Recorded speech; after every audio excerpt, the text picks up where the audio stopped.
Yeah, so I guess I have about 4 to 5 minutes with questions. I mean, 15 minutes assume for questions. This is a relatively small group, so I don't have to go through everything I've prepared. So feel free to interrupt me with details, and I can tell you more. And this is supposed to be basically a little bit of a survey of the kinds of things we've been doing in the group that's relevant to this collaboration, and particularly the grant we wrote last time.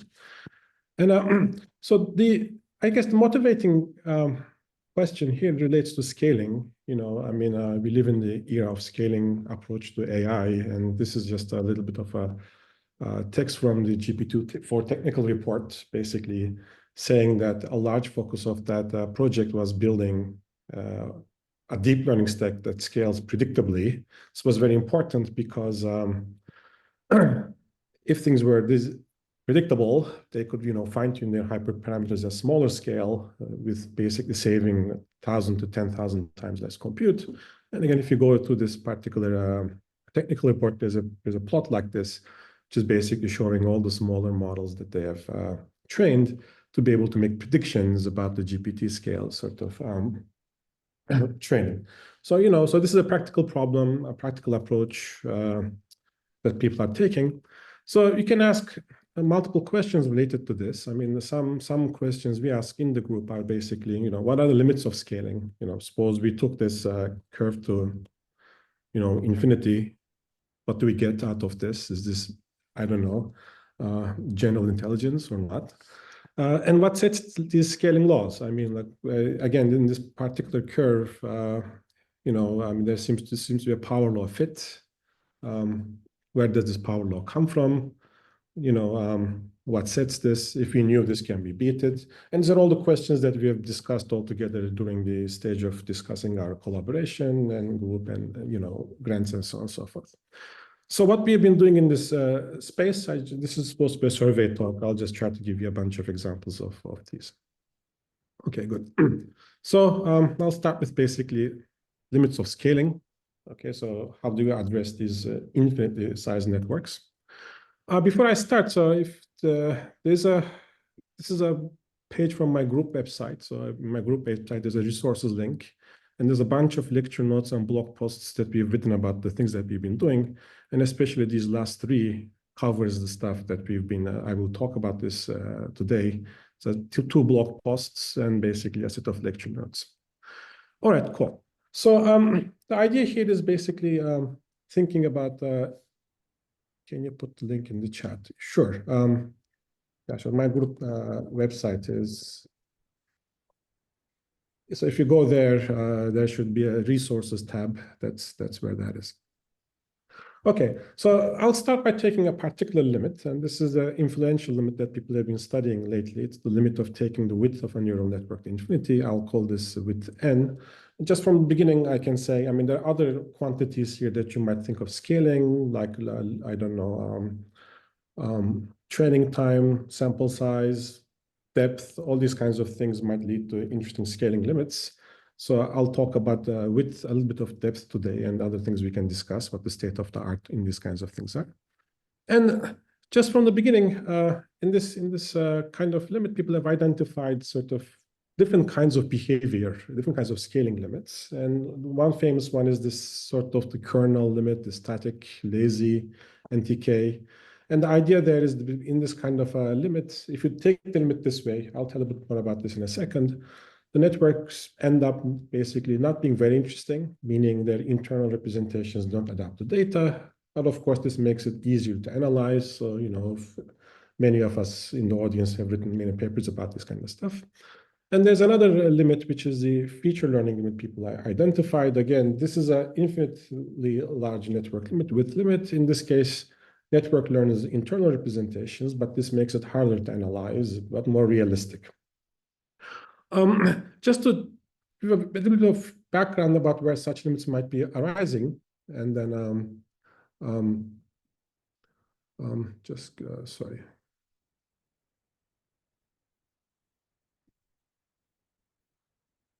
I'm sorry about this. Okay, good. Just to give basically an idea about where these limits might be arising. So let's just set some notation. So suppose we have a loss function that's given by a bunch of parameters and a data set. So I'll label my data as some inputs and outputs, labels y mu, x is inputs. These are d-dimensional, inputs are d-dimensional vectors. I'll have p data, and I'll commit to basically gradient loss training for most of this talk. And then now let's think of basically adding more and more units to this neural network in the intermediate layers. So this is a way to parameterize a feed-forward neural network. Here, input goes from X, passes through some weights. I'm suppressing biases for the moment. Then to peer activations, these peer activations become activations. These are like sort of pointwise nonlinearities, and they get propagated to the end of the network. And maybe then through the last layer or scalar to come to the neural network sort of output, you might want to introduce another scale here. And then the network is a learning rate and a bunch of sort of initializations. So what I've done here is basically introduce factors of width and their powers, okay, in any place that I might imagine, they could appear, because we have to be careful in taking this infinite width limit. If we're not careful, for example, we might end up in situations where things go to infinity or vanish, or network doesn't train in finite time, or it may take infinite amount of time to train. So we have to be careful, right? So all these things need to be considered. So the question is, again, so how do we choose these A's and B's and C's and D's? These are the sort of a set of hyperparameters in a way that you end up with meaningful scaling limits as you take a network with the infinity. So D here is, again, just to point a few things. This is networks, so data sets mentioned. We're not going to scale this. We're only scaling N. And this is our learning rate. I wrote it this way for convenience. This gamma is an important parameter that sets the overall output scale of the neural network, which we'll talk about in a second. And these are the initializations. I might have factors of N in the variance, or basically in the factor that links pre-activations to the sums of activations from the previous layer. And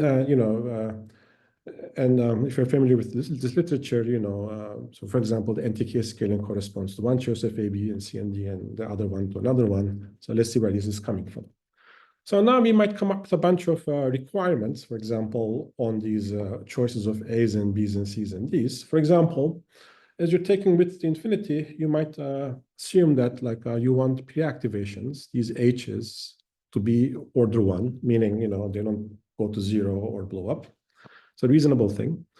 You do want the outputs to evolve in order 1 time, meaning the network doesn't take infinite amount of time to train or too fast.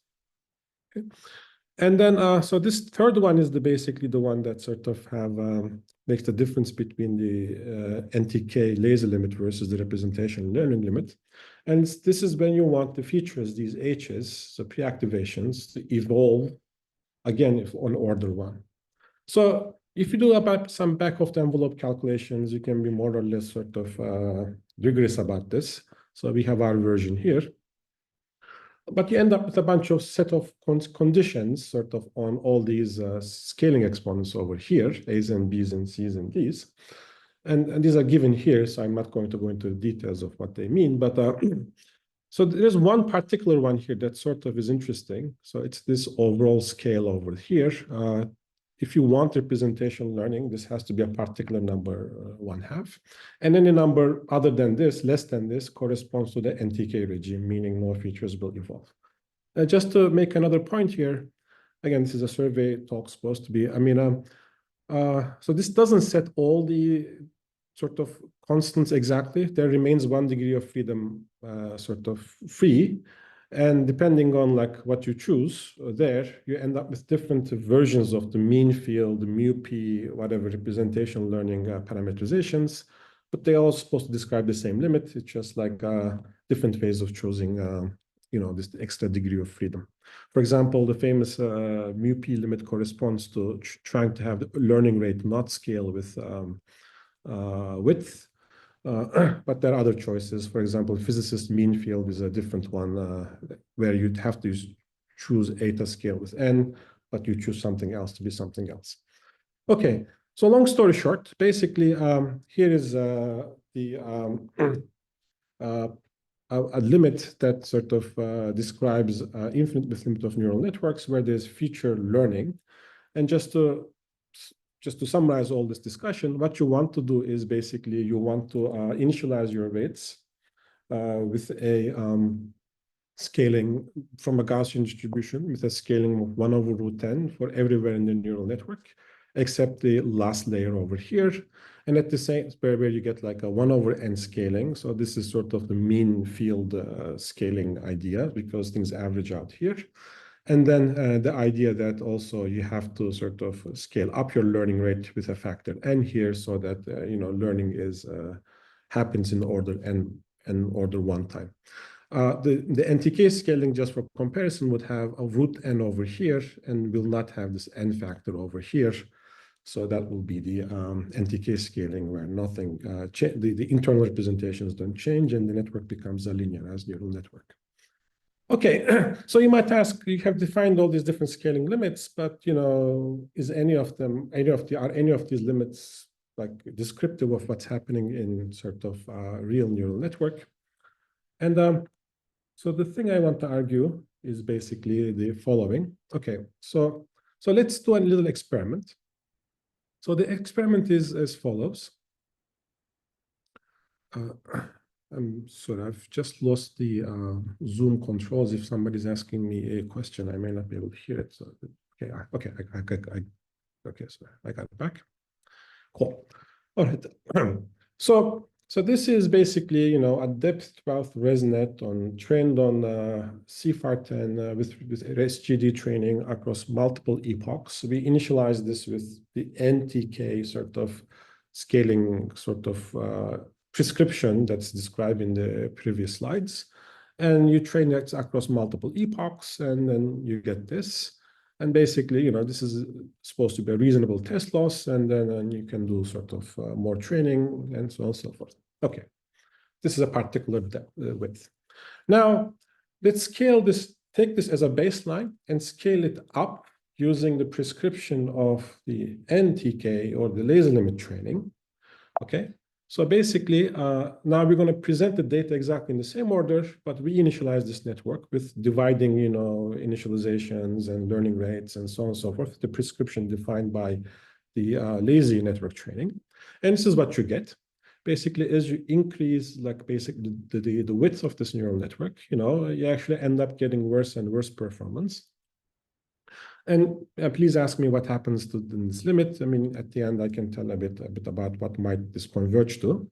Okay, but the real point I want to make is now let's take this as a baseline, the same network again, but scale it up using the mean field or the representational learning scaling sort of prescription, and then you get learning curves like this. Okay, basically, and there are multiple points I want to make about this. One, of course, I mean that the behavior seems much more consistent in the sense that, like, it's A, closer, and B, even like sort of these little, upticks and finer details of the dynamics of the learning seems to be even consistent. And moreover, I mean, there seems to be, so we seem to be approaching the limiting behavior more quickly here, right? So basically, as you're seeing, this is already with 1024. If you compare to with 1024 here, NTK, this is far away, that's closer, and so on and so forth.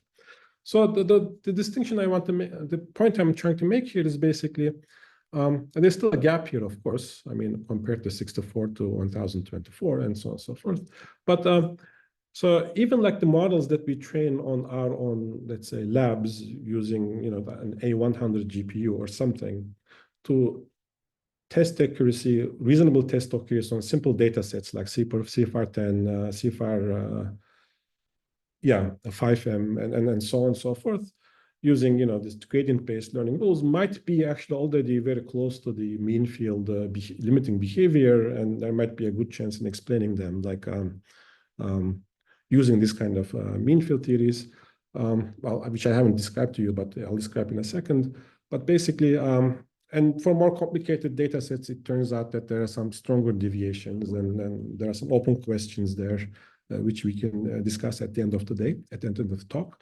So We have some, if you want to practice this yourself, we have basically some code for this. So feel free to email me and then I'll share and you can plot these curves yourself and so on and so forth. And we've done tons of more experiments of this sort in this paper. Feature learning networks are consistent across widths at realistic scales, where basically we show things like, if you're in this kind of a mean field-ish regime, even like, again, the idea here is basically networks that fit into a lab's computational resource. They're already like converging to limiting behavior. These are comparisons across different feature kernels in the network and for different kinds of things. Okay, networks and data sets and so on and so forth. Okay, but what I want to say is basically, okay, so the question is, can we actually now, we talked about the existence of a scaling limit, but can we actually quantify what happens in the scaling limit? And can we say, write down some equations about like the dynamics in that limit?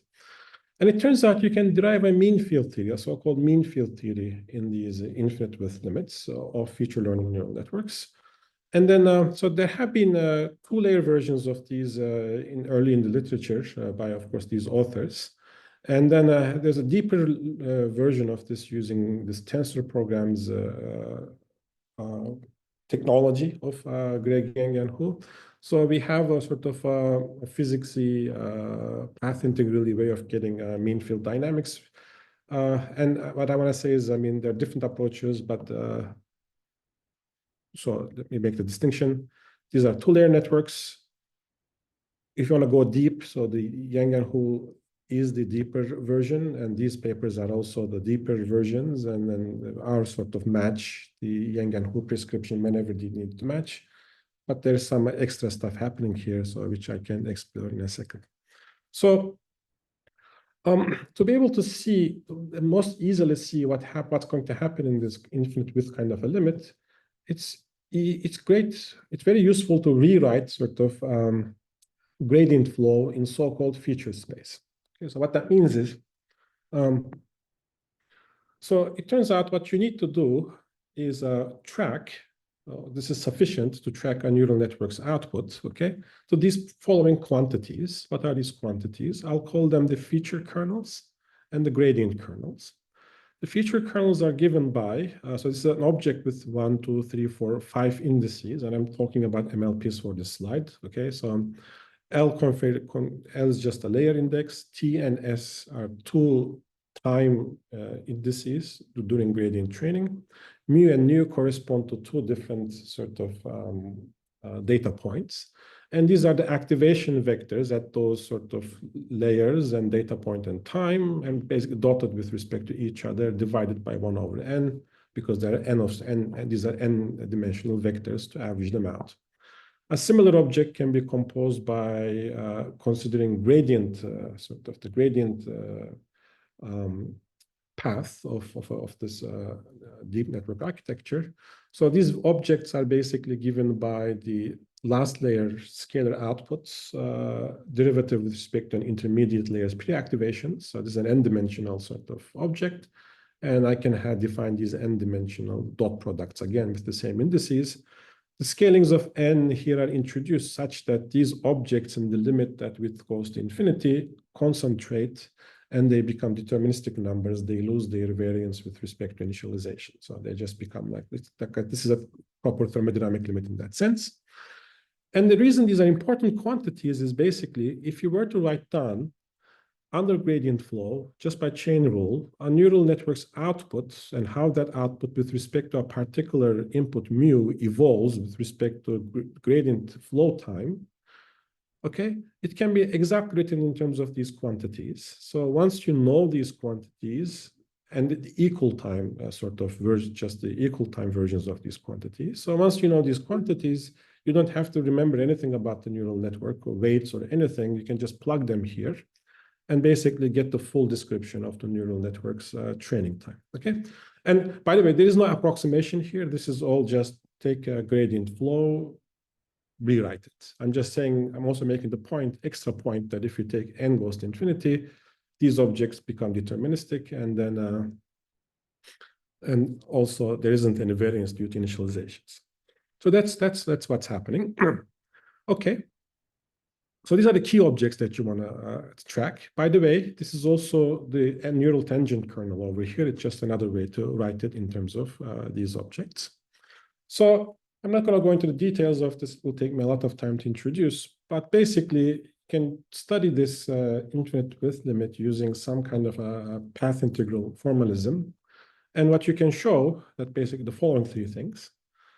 These objects, the kernels, and also the network outputs, because their evolution is given by these objects, concentrate over random initialization of network weights throughout training. So this number 2 and number 3 are sort of the mean field idea here. The pre-activations and gradient fields. So pre-activations refer to these H's and gradient fields refers to these G's. Of each neuron, okay, they become IID random variables drawn from a single site density, which depends on the kernels.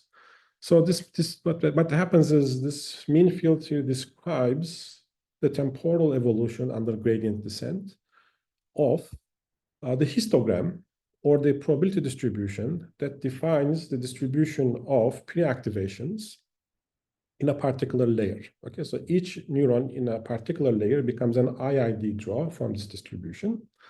And then and of course, the kernels themselves, so these dot product will be averages over these distributions. And of course, using these averages, again, you can self-consistently calculate the kernels themselves. This is a lot of words that I've said.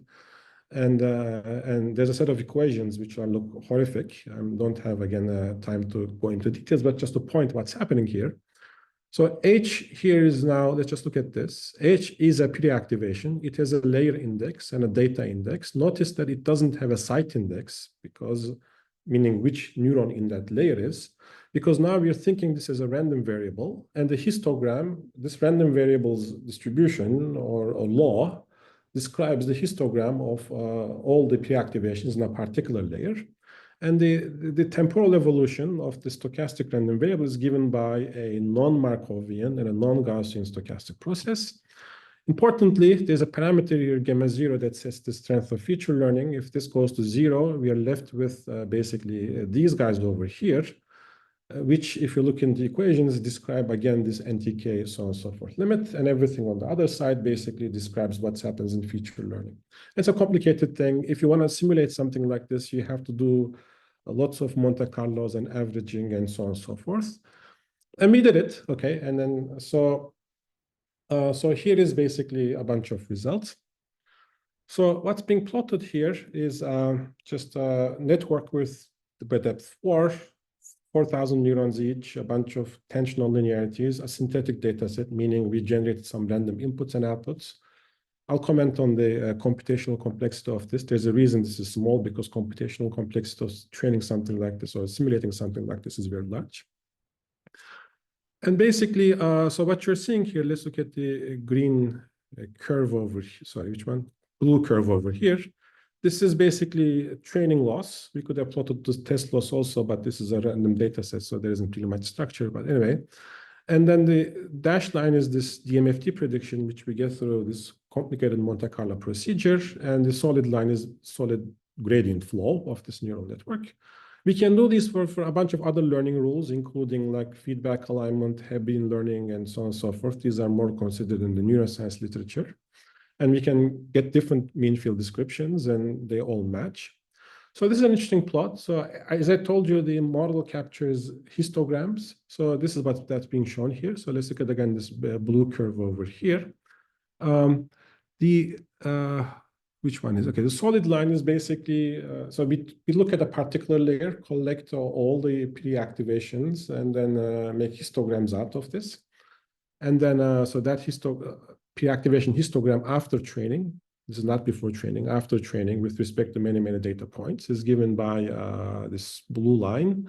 And the dashed line also captures basically that prediction.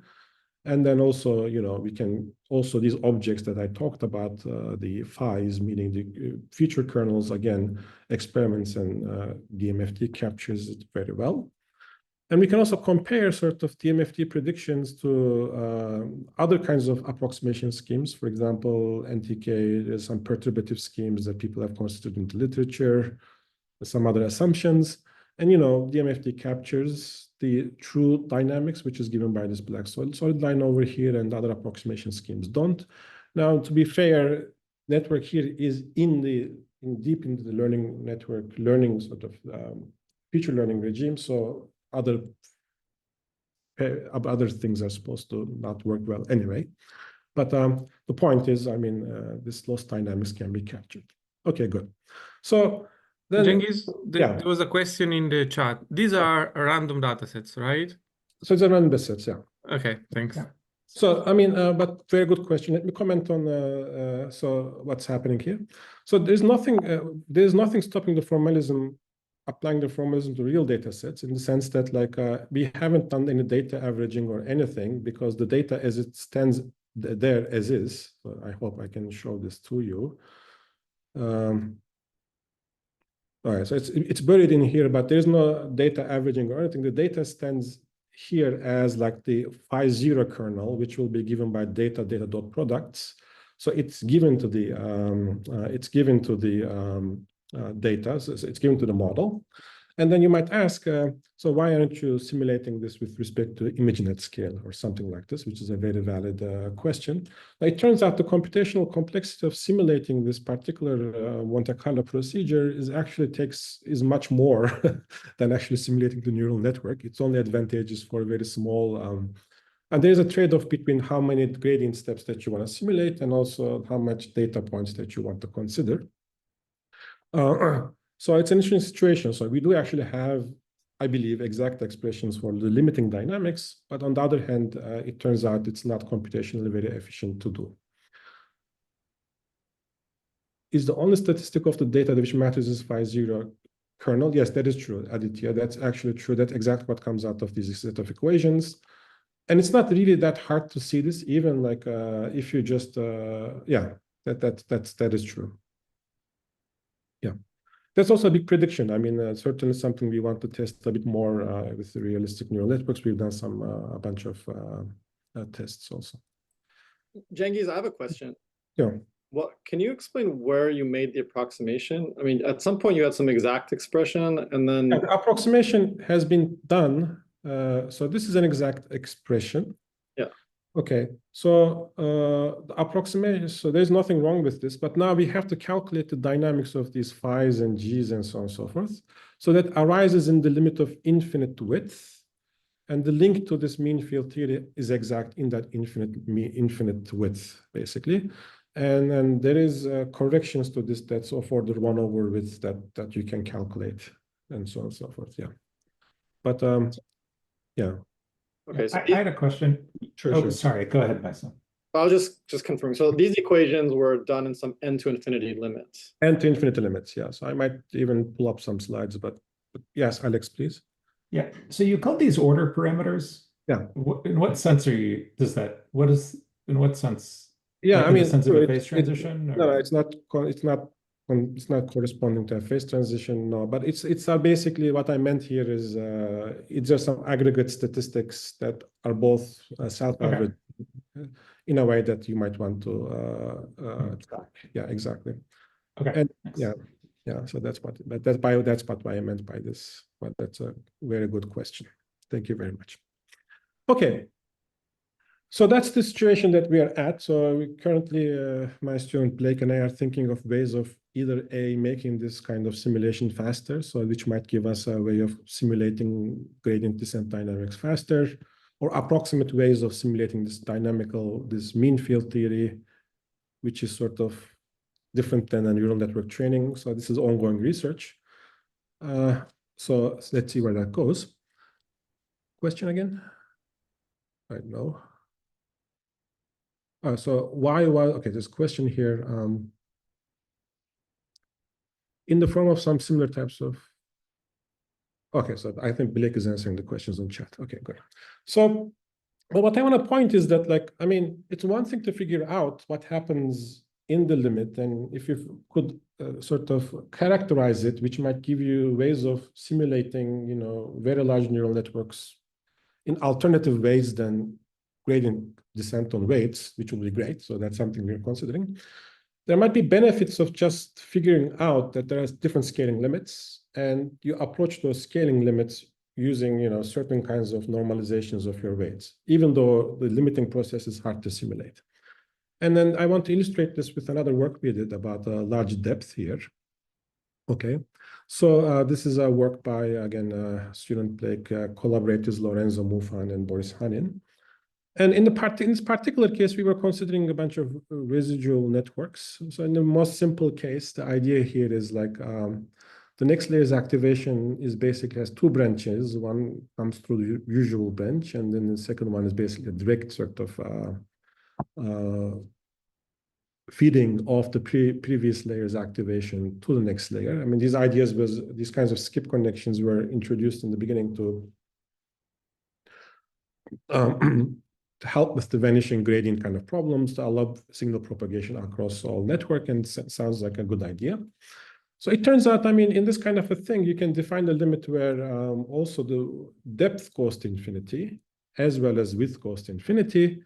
And then again, you have to introduce factors of now 1 over square root of depth here and there. So in particular, here is the difference. So this is comparing, a bunch of initializations in the PyTorch, the standard parameter, so-called standard parameterization, whatever comes out of PyTorch.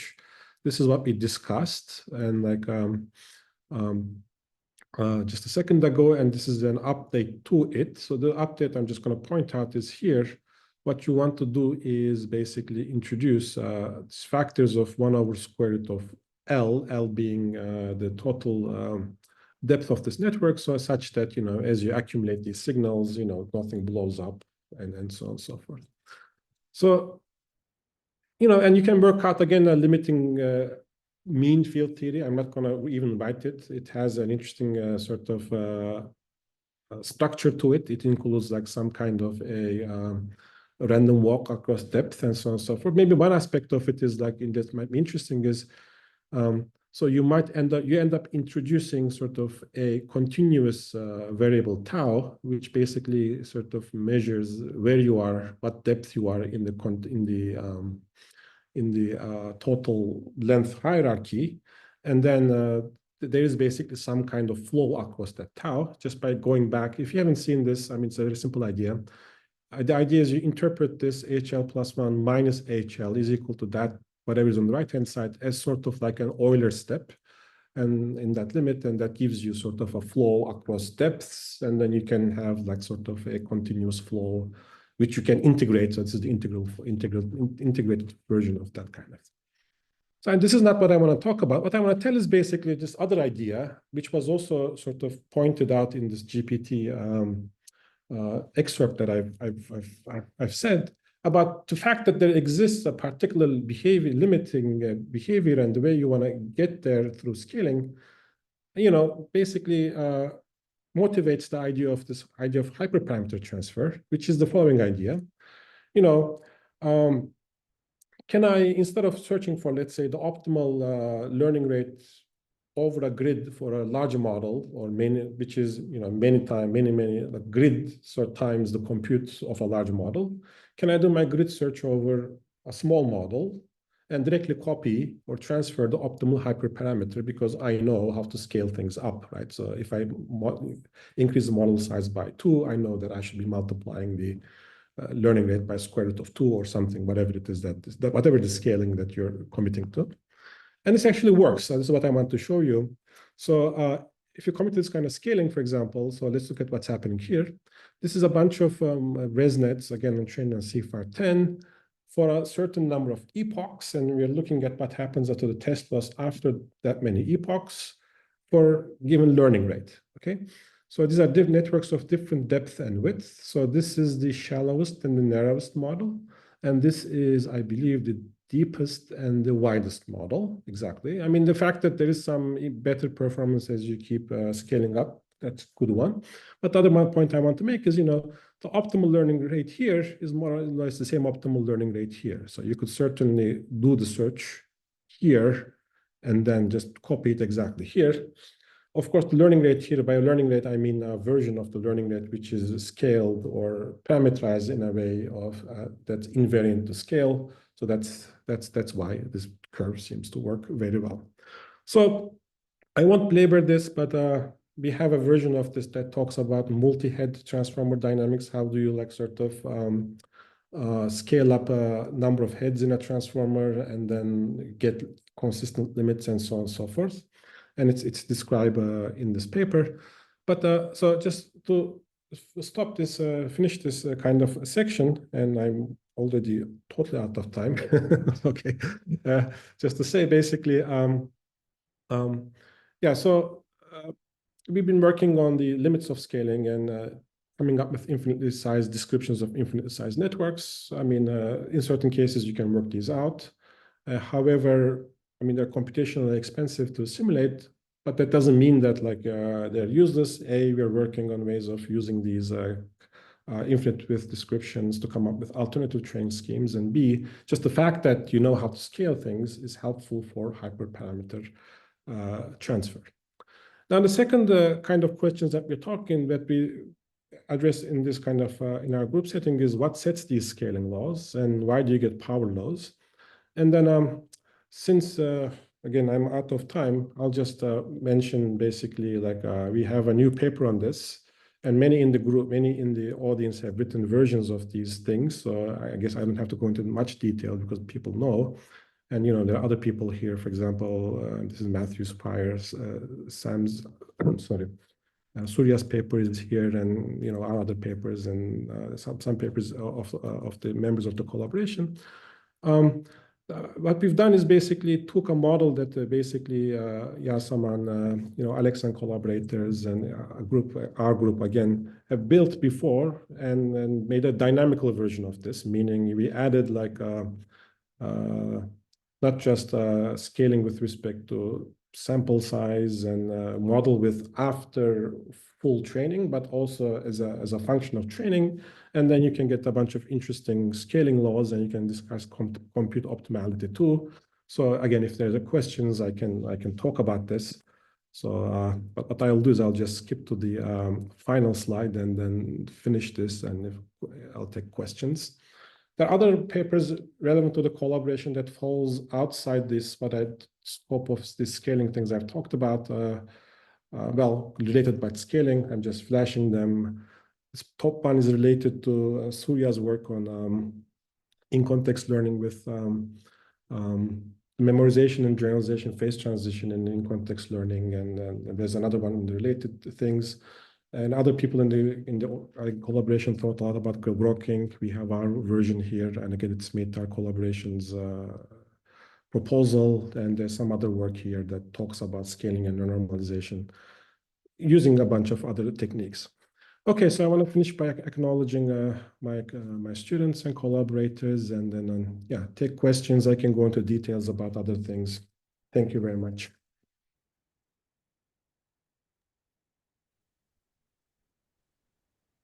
Thanks a lot, Cengiz. So questions. I guess we have Maisam, there is his hand. Yeah, thanks. For the mean field theory, you mentioned gradient flow. So yeah. Those equations were derived in the gradient flow regime. Yeah. So so I can comment on, but please, yeah, tell me. Well, I was going to ask, like, so then what can you say about finite learning rates? And then does that mean that your hyperparameter transfer? I mean, can you justify that hyperparameter transfer because that's happening at some finite learning rates, or I mean, lucky or? Thank you very much. So the equations I've described are derived in the, I showed are derived in the gradient flow for gradient flow, but I mean, we have gradient descent versions of them also.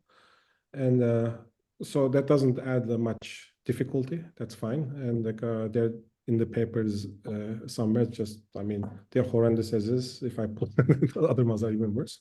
But gradient descent in what? Meaning, again, you commit to a fixed data set and then do full batch gradient descent. You can consider also batch SGD, mini batch SGD. So that's also possible. And then you can also consider interesting scaling limits where a number of batch also goes to infinity with, I don't know, other scaling things, but small. So the more those also appeared in literature, we have written down these things.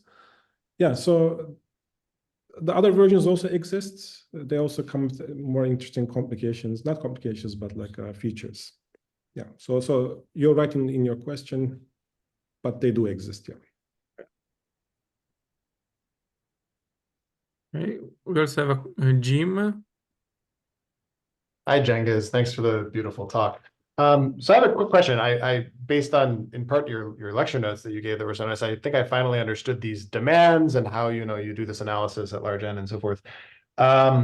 My question is sort of about the dimensionality of the solution space as you vary architecture. One of the things that's sort of a little bit absent, although it was implied because you did mu-p and hyperparameter transfer for ResNet, is sort of how these analyses change as you change architecture.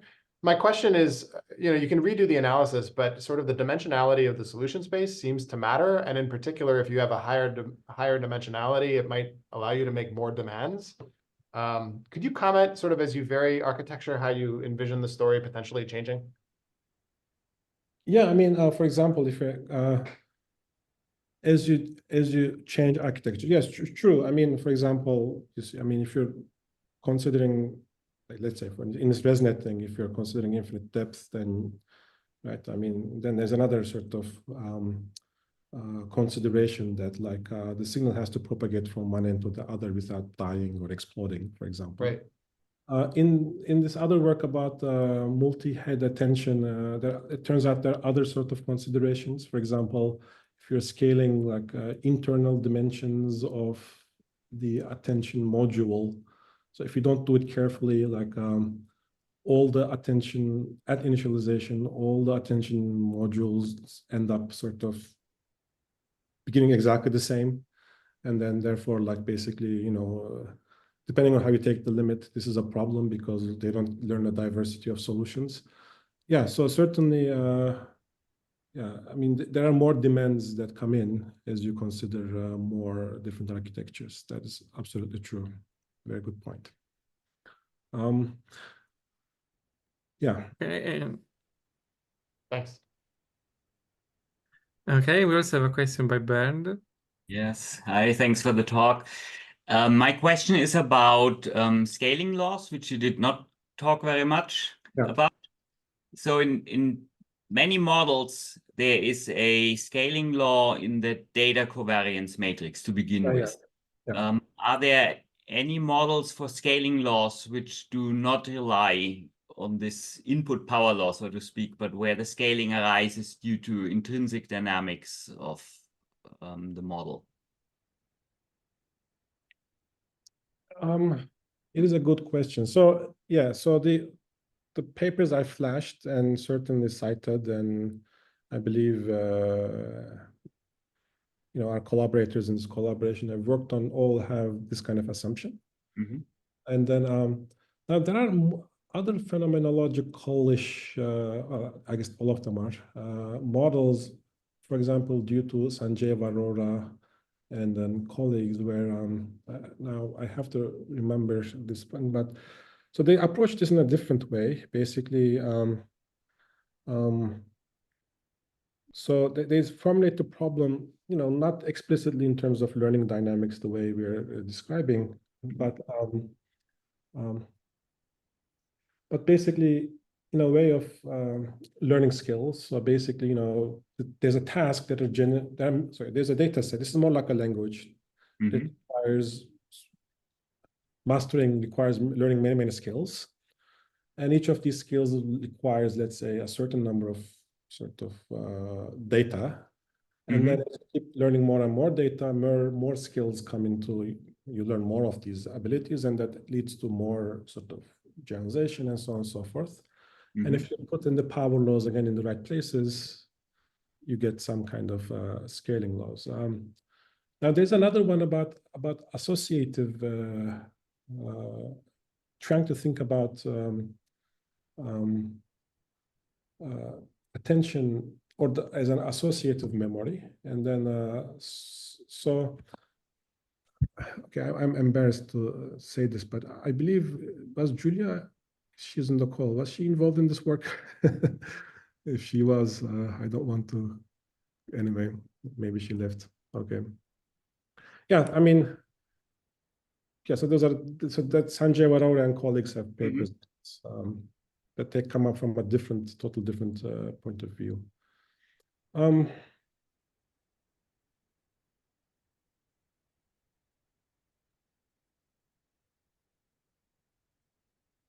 Yeah. Okay, thanks a lot. I mean, but I'm gonna, I mean, so there is another, so this, just to say one more thing about this, since we talked about this. I mean, power law, yeah, so there's many scaling regimes. I mean, these, so this scaling, okay, so let's say, you know, these are the famous equations from Kaplan and Chinchilla, and with the famous scaling exponents like this. In neural networks, also in neural network simulations, you can see scaling exponents. So to explain these kinds of exponents, then, you know, people basically, you know, where did these come from? But there are other scaling exponents you might see, for example, which is like 1 over n here. Okay, so you do see these kinds of things in certain regimes of neural network training. And those guys can be explained or explained as just basically finite size fluctuations around an infinite width limit, for example. So, so for that, you don't really need these assumptions on that data data covariance. Yeah, so especially, for example, if you look at early in training of many, many different models of different width and plot how training loss scales as a function of width, you will see, for example, 1 over n scaling, not this kind of thing. And that doesn't require you to assume anything like this. Anything like a power law. Yeah. It's not in the spirit of thinking about the network or the training as a dynamical system at criticality, which has intrinsic power loss. No, it just that aspect is just about, like, actually I have a plot here. That aspect is just about, like, so this is basically a model. Actually, let's just look at this. This is a model of, what is this? Vision transform trained on C5.5M, whatever it is. So there's a bunch of test loss, training dynamics, some different number of attention heads. So what we're plotting here is basically like how test loss scales as a function of number of attention heads at different times in training. So basically what you see is this, so you stop the network here and plot power law as a function of h, and then here and then there. What you see is that early on, you know, you always get like a 1 over h kind of scaling, and then the scaling exponent changes. And what I'm trying to say is that this early on is usually like, I mean, this is just, can be interpreted as a deviation from a thermodynamic limit, just a 1 over n correction. So the other one requires, it's still, for this one, a different effect is dominating, which people, us and others, have invoked the idea of some covariance in data structure. Yeah.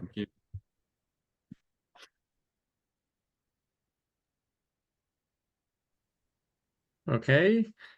Since there are no more questions, we can thank Cengiz again. Thank you. Thank you very much. Yeah, thanks for the very beautiful presentation.